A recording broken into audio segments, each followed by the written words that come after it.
Katatapos lamang po ng dialogue ng ACT at ACT Teachers Party List with Secretary Pangandaman dito sa DBM. Tatlong main points. Una, may PBB pa rin for 2022 and 2023.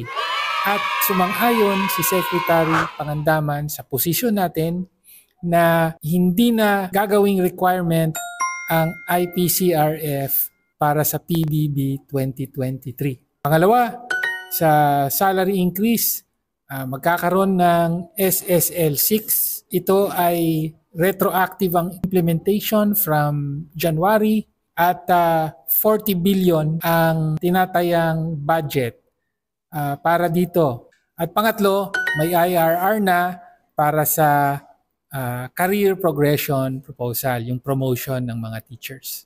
At syempre, may PBB 2022 pa rin at PBB 2023. Kaya yan po yung ating aasahan. Ang tanong na lang, kailan to ilalabas?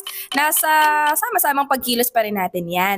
At ang isang malinaw na mensahe natin dito, kahit pa magkaroon ng SSL 6, hindi po natin makukuha dyan yung 50K para sa Teacher 1 at 33K para sa Salary Grade 1. Kaya tuloy po ang ating laban para sa 50K na entry-level sweldo ng teachers. Yan, tuloy ang laban. Mabuhay ang guro ng bayan! Mabuhay!